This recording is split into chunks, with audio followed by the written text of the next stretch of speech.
नमस्कार किसान भाइयों, नई वीडियो में आपका स्वागत है। आज मैं आपको आज समझाऊंगा कि किस तरह से साइड कार्विंग इस हम सही से यूज करते हैं इस ट्रेड को। अगर हम तो किस तरह से हम ओवरऑल फार्म बेनिफिट को बढ़ा सकते हैं। तो इसमें मैं सारे के सारे पॉइंट्स कवर करूंगा। तो मेन फोकस रहेगा कि एक्चुअली में किस तरह से नुकसान होते हैं साइड कार्विंग सही से ना चूज करने पे, और क्या क्या उसके फायदे हो सकते हैं अगर हम सही से चूज करते हैं साइड कार्विंग वाले बुल्स को।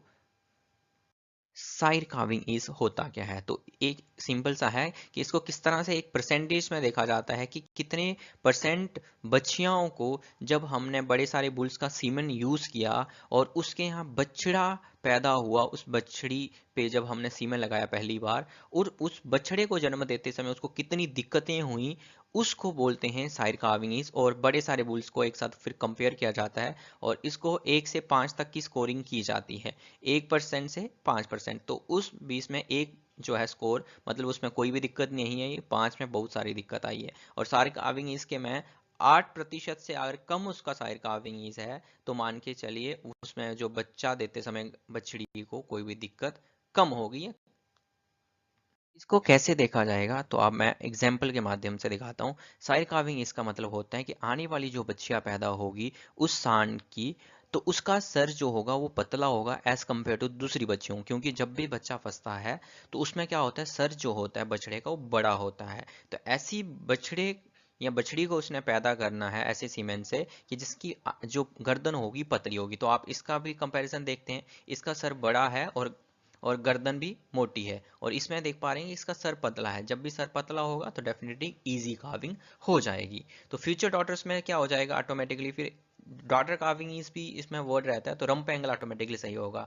कि जैसे ये गाय का ये रंप एंगल है, इसमें जो है हिप बोन है और ये पिन बोन है, तो हिप बोन हमेशा ऊपर की ओर रहनी चाहिए जैसे यहाँ पे है, तो ये पिन बोन हमेशा नीचे की ओर। तो एक इजी कार्विंग होने के लिए संभावनाएं बढ़ जाती हैं। फिर तो उसके बाद थर्ल बिड्थ, कि हमारी गाय की थर्ल बिड्थ कितनी, अगर थर्ल बिड्थ हमारी गाय की कम है तो ऐसे केसेस में हमें कम साइड कार्विंग ईज वाले बुल को चूज करना पड़ेगा। क्योंकि इसमें आप देख पा रहे हैं कि इसमें साइड कार्विंग ईज कोई भी बुल वाला चलेगा, बट इसके लिए हमें बिल्कुल कम साइड कार्विंग ईज वाले बुल को चूज करना पड़ेगा।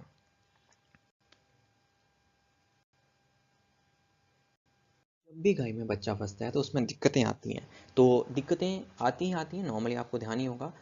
शॉर्ट टर्म प्रॉफिट लॉस जो होते हैं हमारे, तो उसमें अगर मैं बात करूं तो बच्चे की डेथ हो जाती है और गाय की भी कभी कभार डेथ हो जाती है, क्योंकि उसमें ऑब्स्चुरेटर पैरालिसिस हो जाती है, तो कहीं ना कहीं चांसेस होता है गाय की भी डेथ हो जाती है। तो मान के चलिए एक बछड़े की कीमत जो आई थी नई बछिया, जान चली जाएगी तो डेफिनेटली कहीं ना कहीं लॉस होगा। उसके बाद वेटनरी कॉस्ट आती है, अगर एक बार अगर बच्चा फंस भी जाता है तो लगभग 3 से 4 हज़ार एक कोई भी वेटनेरियन आता है तो उसका कॉस्ट करता है जब भी बच्चे को निकाला जाता है। तो लॉन्ग टर्म प्रॉफिट में बड़े सारे नुकसान होते हैं हमारे, बहुत बड़ा नुकसान होता है उसमें। अगर मैं मान के चलिए और हमारी गाय ने 25 लीटर दूध देना होता है अगर नॉर्मल डिलीवरी के बाद, तो बच्चा फंसने के बाद वो क्या करती है, 4 से 5 लीटर का हमारा कहीं ना कहीं नुकसान होता है, क्योंकि वो फुल पीक पे नहीं आ पाएगी। तो मान के चलिए अगर 25 लीटर का एवरेज था तो उसका हमारा 5 लीटर पर डे का नुकसान हुआ, तो मान के चलिए 20 लीटर पर डे देगी वो। फिर तो मान के चलिए उसमें क्या होगा, अगर साल भर में हमें 305 दिन दूध लेना होता है तो 1525 लीटर का हमारा नुकसान हुआ। अगर 40 रुपए के रेट के हिसाब से भी हम बेचते हैं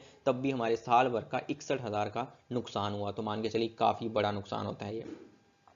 फर्टिलिटी प्रॉब्लम आएंगी, क्योंकि जब भी बच्चा फंसेगा, जेर फंसेगी, तो उसमें क्या प्रॉब्लम आएंगी, कहीं ना कहीं वो प्रॉब्लम आएगी, वो आगे चके सही से कंसीव नहीं करेगी, बार बार हम कंसीव नहीं करेगी, रिपीट ब्रीडर बन जाएगी। और रिपीट ब्रीडर बनेगी क्योंकि उसका यूट्रस वैसे ही काफ़ी सारा उसमें नुकसान हो गया होता है। तो मान के चलिए अगर एक गाय आपकी 10 लीटर दूध देती है तो लगभग 18 हज़ार का नुकसान होता है उन 21 दिनों में। तो मान के चलिए कितना बड़ा नुकसान होता है अगर हमारी गाय रिपीट करती है तो।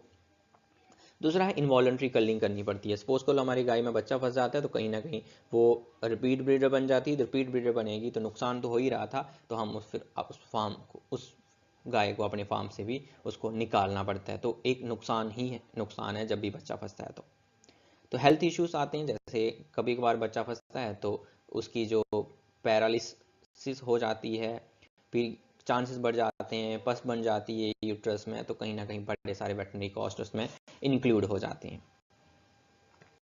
साइड कार्विंग इसका हम सही से यूज़ कैसे कर सकते हैं, क्या करते हैं डेयरी फार्मर, बड़े सारे डेयरी फार्मर्स को मैं देखता हूँ, तो वो सोचते हैं कि हमारे यहाँ एचएफ है, एचएफ फर्स्ट लैक्टेशन वाली है या बछड़ी है, तो उस पर हम क्या करेंगे, इस चीज़ से बचने से, बच्चा फंसने से बचने के लिए, तो वो क्या करते हैं, जर्सी का यूज़ करते हैं, क्योंकि जर्सी का बॉडी वेट कम होता है और सोचते हैं कि जर्सी का सीमेन लगाएंगे तो डेफिनेटली कहीं ना कहीं बच्चा छोटा आएगा, और छोटा आएगा तो बच्चा नहीं फंसेगा। सही सोचना है उनका भी, बट इस चीज़ में भी काफ़ी सारे नुकसान हैं। नुकसान क्या है, सपोज कर लो आपकी गाय, एचएफ गाय थी, 25 लीटर दूध दे रही है, अगर उस पर हम जर्सी का सीमेन लगा देते हैं तो क्या होगा, तो हमारे पास जर्सी का जो भी बुल है उसका एवरेज अगर पीटीए भी निकाला जाता है तो 30 से 32 लीटर आता है। एचएफ की बात करूँ तो 43 लीटर आता है। तो हम कहीं ना कहीं जब भी क्रॉस ब्रीडिंग करते हैं तो हम ये कभी नहीं कह पाते कि वो जो हम 25 लीटर वाला है तो आने वाली बच्चा का दूध बढ़ेगा या घटेगा, ये कुछ नहीं कह सकते।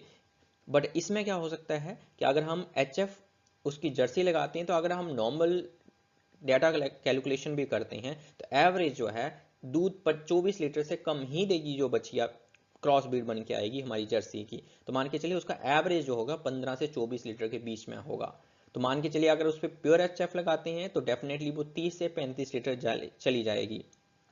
तो एवरेज हमारा उस आने वाली बच्चिया का क्या होगा, 10 से 20 लीटर का दूध का नुकसान हुआ। अगर वो 35 लीटर पे जाती है और क्रॉस ब्रीड जर्सी वाली 15 लीटर पे ही रह जाती है तो कहीं ना कहीं सीधा 20 लीटर पर डे का नुकसान हुआ। अगर 20 लीटर पर डे का नुकसान हुआ तो आप 300 दिन के लिए निकाल लीजिए कितना बड़ा नुकसान हो गया आपका। तो इस तरह से हमारा डेयरी फार्म का ओवरऑल प्रॉफिट चला जाता है। दूसरा है कि आज जो भी क्रॉस ब्रीड हमारे पास एनिमल आता है, क्योंकि जब भी क्रॉस ब्रीड हमारे पास एनिमल आता है उसकी वैल्यू प्योर एनिमल से कम ही मिलेगी। अगर आपके पास एचएफ प्योर है और एक एचएफ जर्सी क्रॉस ब्रीड है, क्योंकि वो फुल ब्लैक दिखेगी, ना ही वो जर्सी जैसे दिखती है ना ही एचएफ की जैसे दिखती है, और उसका वैल्यू हमें कम मिलता है। अगर आप प्योर जर्सी बेचेंगे तो वो उसका वैल्यू आपको ज्यादा मिलेगा। तो इसलिए कहीं ना कहीं इस चीज में भी बड़ा नुकसान होता है। अब हम बात करेंगे हमारा गाय का बॉडी वेट कितना है, तो हमने साइड कार्विंग ईज जो है उस कितना चूज करना पड़ता है बेस्ट अगर हमें बेनिफिट्स लेने हैं। तो गाय का अगर बॉडी वेट या बछड़ी का बॉडी वेट 300 kg से कम है तो उसमें अगर आप चूज करते हैं 1.6 to 1.8% साइड कार्विंग ईज वाले बुल, जिसमें एग्जांपल्स हैं स्टनर है, हॉट स्टार है, डस्टर है। अगर 300 से 350 kg बॉडी वेट है तो आप लेस देन 2% साइड कार्विंग इस वाले बुल चूज कर सकते हैं। इसमें आ सकते हैं ऊपर वाले जो बुल दिए थे स्टनर, हॉटस्टार, डस्टर और स्पाइक और पाइपर, हम इसमें यूज कर सकते हैं। अगर हमारी गाय का वजन या बछड़ी का वजन 300, 350 से 400 kg के बीच में है तो हम उस पर ऐसा बुल यूज कर सकते हैं जिसका साइड कार्विंग 2.5% से कम है। तो अब जितने बुल आए हैं वो है ही है, इसके सिवा अरमाडा हो गया, रोडी हो गया, ब्रूट हो गया, स्ट्राइकर हो गया, मैजिक हो गया, हल्क हो गया। अगर more than 400 kg body weight है तो लेस देन 3% वाला कोई भी आप साइड कार्विंग इस वाला बुल चूज कर सकते हैं। तो ये था कि आप किस तरह से सही से साइड कार्विंग ईज अगर हम चूज करते हैं तो काफ़ी बड़ा हम जो है नुकसान अपने डेयरी फार्म पे होने वाला होता है उससे बच सकते हैं। धन्यवाद।